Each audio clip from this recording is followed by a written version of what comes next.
And then good old human ingenuity came up with a less demanding way to kill people. Now, to be fair to the Europeans, they didn't actually invent it, but they took to its immense destructive potential with all the gay abandon of an alcoholic in a brewery. And in case you're wondering why I'm telling you all this with my pig friends here, it's because one of the first places they found the principal ingredient for the new terror weapon was in a pigsty. Why? Well, you see, a pig's home is also his toilet, and you make gunpowder from urine and dung.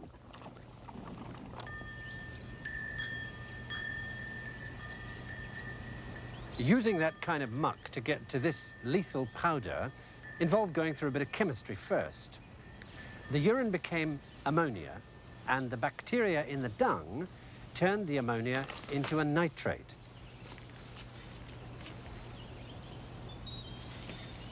Having mixed the mess with wood ash and then filtered water through it all, boiling that water produced saltpeter crystals. This powder is a mixture of saltpeter, sulfur, and charcoal. All you do now is apply a flame, stand very far back, and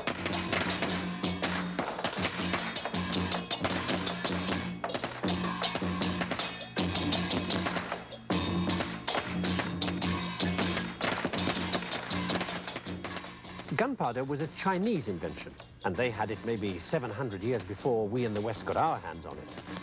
And it's very probable we only got it because the Arabs picked it up in China and brought it back with them, like they did with so many Chinese ideas. It's very likely that whoever it was who invented gunpowder, he was one of their philosopher chemists, actually searching for the secret recipe for immortality. Ironic, isn't it?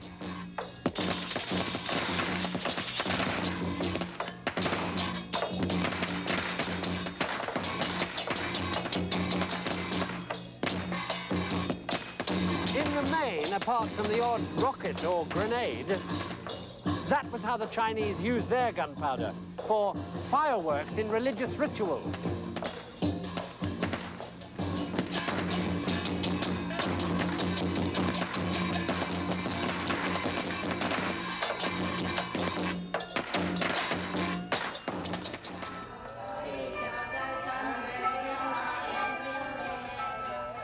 Which brings us, for a minute or two, to the business about the Chinese inventing everything, and yet not using it the way we did. This is part of the reason, their view of life.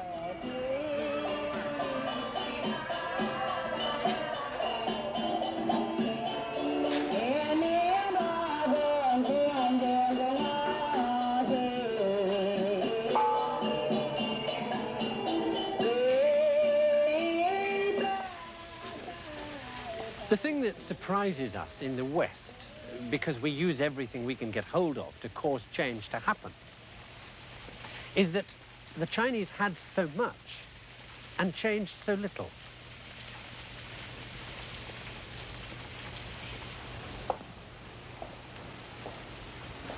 What I mean by so much is this. They had gunpowder, you saw, and look what we did with that. And then 2,000 years ago, they used to spin magnetic spoons on pictures of the earth and the sky, and depending which way the spoon pointed when it stopped, they made a political prediction. When we got hold of that in the form of the compass needle, we used it to conquer the world, to set up empires, aided in our voyages by a Chinese rudder.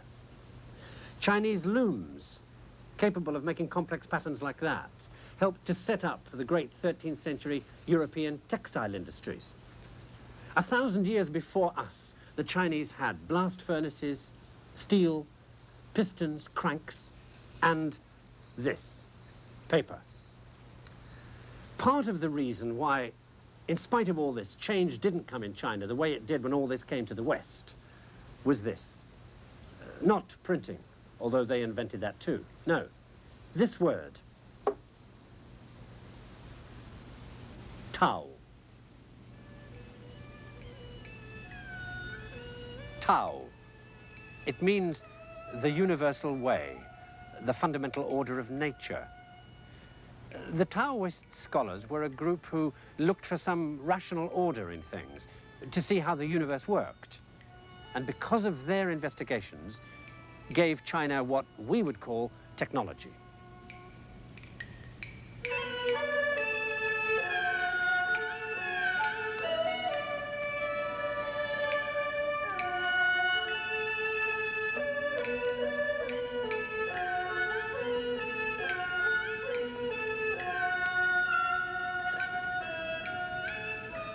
And yet, explosive change, the kind we in the West went through when we got hold of what China had invented, didn't happen here. And to explain why, I'm going to have to hit you with a bit more of inscrutable Chinese philosophy. You see, the Chinese believed that the universe was filled with Shen, a spirit that was in everything, and that all you could do was contemplate it. Trees, mountains, birds, rivers were all one, and so you couldn't reproduce a model of the bit of the universe and examine it because you couldn't fill it with Shen. Now, in the Christian West, we reckoned that the universe was made of rational bits and pieces by a rational God, and if you were a rational human being, you could make a model of a bit of the universe and then take it apart to see how it worked and use what you learned. The other fundamental reason why change didn't happen here in China was that: water. You see, about 5,000 years ago, the very first great civilized act of the Chinese was irrigation on a vast scale. And that needed centralized planning, and that needed a bureaucracy. And what a bureaucracy. They pigeonholed everybody, and you stayed in your pigeonhole. I mean, you were a merchant, you saw a bit of technology, and you thought, ha, this will give me a lead over the other fella, I'll rise in the world. No way. You were not permitted to rise in the world. So you didn't bother. No incentive, no change. Whereas in the medieval West, you had a little money, you got ahead.